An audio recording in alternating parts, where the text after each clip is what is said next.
பாபா ஓர் கருணாலயம், பாதம்தான் கமலாலயம். பாபா ஓர் கருணாலயம், பாதம்தான் கமலாலயம். சாய் அப்பா உறவுகள் அனைவருக்கும் வணக்கம். அனைவருக்கும் கருணை காட்டும் கருணையின் வடிவான சாய் அப்பா கண்டிப்பாக உங்கள் வேண்டுதலை நிறைவேற்றி தருவார். நம்பிக்கையும் பொறுமையும் கொண்ட உங்களுக்கு சாய் அப்பாவின் அருள் முழுமையாக கிடைக்கும்.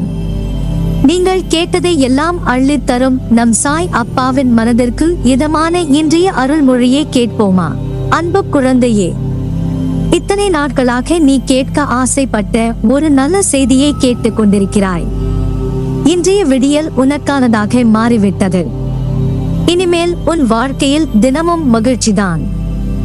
எனக்கு ஒரு நல்ல வாழ்க்கையை கொடுங்கள் அப்பா என்று எத்தனை நாட்களாக நீ மனம் உருகி என்னிடம் வேண்டிக் கொண்டே இருந்தாய். உன் வேண்டுதலை கேட்டு உனக்கு அதிர்ஷ்டத்தை அளித்திருக்கிறேன். அதை கை நிறைய பெற்றுக்கொள். இனி நீ மற்றவர்கள் மதிக்கும் வகையில் பணம், பொருள், ஆரோக்கியம், சந்தோஷமான குடும்பம் என அனைத்தையும் குறைவில்லாமல் பெறுவாய். உன் குடும்பம் மிகவும் மகிழ்ச்சியாகவும் சந்தோஷமாகவும் இருக்கும்.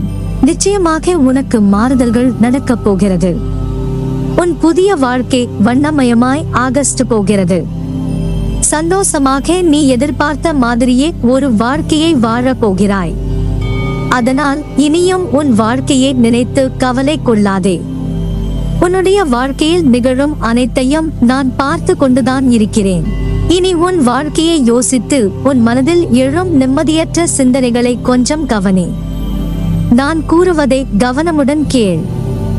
வாழ்க்கையில் உனக்கு ஏன் இத்தனை குழப்பம்? எல்லோருக்கும் ஏதோ ஒரு இடத்தில் குழப்பம் வருவது இயல்புதான். இல்லை என்று சொல்லவில்லை. ஆனால் எதற்கு எடுத்தாலும் குழப்பம் என்றால் நீ உனக்கான வாழ்க்கையை எப்போது வாழப் போகிறாய்? இனியும் குழம்பாதே. அவற்றால் நீ இழப்பது உன் மனதின் நிம்மதிதான். குழப்பம் வருவதற்கான காரணம் உனக்கு என்ன வேண்டும் என்று நீ அறியாமல் இருப்பதால்தான். உண்மையில் உனக்கு என்ன வேண்டும்? அதை ஒரு 10 நிமிடம் அமைதியாக தனிமையில் உட்கார்ந்து உன்னிடமே கேள். உனக்கான பதில் கண்டிப்பாக கிடைக்கும். இதை எதற்காக கூறுகிறேன் என்றால், உனக்கு நல்ல நேரம் ஆரம்பித்து விட்டது. இந்த நல்ல நேரத்தை பயன்படுத்தி உன் வாழ்க்கையை வெற்றிகரமாக மாற்றிக்கொள். இப்போது நீ சற்று முயற்சித்தால் போதும். நீ விரும்பியபடி வேலை, நல்லதொரு குடும்பம், ஆரோக்கியம், மற்றவர்கள் மதிக்கும் அளவிற்கு பணக்காரனாக வாழ முடியும். இனியும் குழப்பம் குழப்பம் என்று குழம்பிக் கொண்டு நேரத்தை வீணடிக்காதே. உன் மனதை பாதிக்கும் அளவுக்கு உன் மனதை ஏன் இப்படி எதிர்ப்பு சக்தி இல்லாத வகையில் மாற்றிக்கொள்கிறாய்? ஏதாவது உன் மனதை பாதிக்கும் வகையில் நடந்துவிட்டால் நீ வலு இழந்து காணப்படுகிறாய். அது சரியா? உன் மனதில் நான் வசிக்கிறேன் என்று உனக்கு ஞாபகப்படுத்துகிறேன்.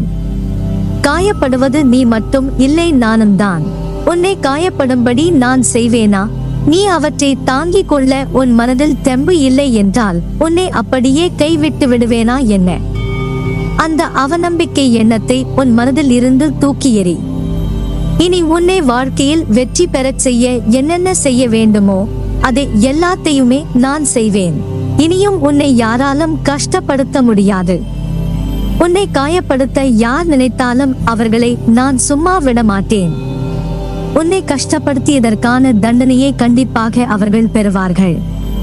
தன் குழந்தைகளுக்கு பலம் இல்லை என்றால் தாய் தன் பிள்ளையை எப்படி எதிர்ப்பு சக்தி அதிகமாக இருக்க எல்லா மருந்துகளையும் கொடுப்பார்களோ அதை போலவே நானும் உன் மனதை ரணப்படும்படி பேசியவரின் காயத்தில் இருந்து உன்னை நான் காப்பேன். இப்படி சின்ன சின்ன விஷயங்களுக்கு எல்லாம் குழந்தை போல மனம் வருந்துகிறாயே. இனி நீ பெரிய பணக்காரனாக பெரிய கோடீஸ்வரனாக மாறும் போது பல பிரச்சனைகள் கண்டிப்பாக வரும். அவற்றையெல்லாம் சமாளிக்க நீ தைரியசாலியாக மன தைரியத்துடன் இருக்க வேண்டும். சில விஷயங்களை உனக்கு புரிய வைக்கவே நான் இவ்வாறு நிகழ்த்துகிறேன். இத்தனை நாள் நீ பட்ட கஷ்டங்கள் எல்லாம் இனி நீ வாழப் போகும் சுபீட்சமான வாழ்க்கைக்கு ஒரு அஸ்திவாரம். ஒரு பிரச்சனை வந்தால் அதிலிருந்து எப்படி மீண்டு வருவது என்று உனக்கு பாடம் புகட்டினேன். அதை நன்றாக மனதில் வைத்துக்கொள். உன் மனம் என்பது கோட்டை போல் கம்பீரமாக இருக்கவே நான் உனக்கு இந்த பாடங்களை புகட்டினேன். உன் மனதில் அதற்கான அஸ்திவாரம் போடுகிறேன். ஒரு நாள் கோட்டை போல ராஜ கம்பீரமாய் எழுந்து உன்னை அவமானம் படுத்தியவர்கள் முன்னிலையில் நீ நிற்பாய். இது என் சத்திய வாக்கு. பயப்படாதே. உன் வேண்டுதல்களுக்கு நான் செவி சாய்க்கவில்லை என்று கருதாதே. ஒரு தாய் பறவை தன் பிள்ளை பறவையை பறக்க வைக்க எல்லா முயற்சியும் செய்யும்.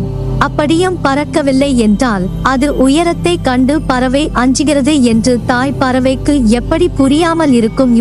அது எப்படி வாழ முடியும் என்று யோசிக்கும் தாய் பறவை யார் துணையின்றி தன் பிள்ளை வாழ வேண்டும் என்று கருதி தன் பிள்ளை பறவையை தனியாக எங்கோ ஓரிடத்தில் தனியாக விட்டுவிடும். அந்த தாய் பறவைக்கு தெரியாதா தன் பிள்ளை பயப்படும் என்று? அதையும் தாண்டி அப்படி செய்கிறது என்றால் அதனை பக்குவப்படுத்தி வாழ்க்கையில் வாழ வைப்பதற்கே. அதை போலவே தான் உன்னையும் நான் பயிற்றுவிக்கிறேன். இது நான் என்ற சாய் தேவா உனக்கு தரும் பயிற்சி. உன் எதிர்கால வாழ்க்கையில் வெற்றி என்ற சொல்லை மட்டும்தான் நீ எதிர்நோக்க போகிறாய். அதனால் சில சோதனைகள் உன்னை மூழ்க செய்யும் அளவுக்கு இருக்கும். ஆனால் நீ மூழ்க மாட்டாய். அப்பா நான் கை கொடுத்து உன்னை காப்பாற்றுவேன். என் பக்தர்களை தேடி தேடி உலகம் முழுவதும் எனது கண்கள் சுற்றி கொண்டே இருக்கிறது.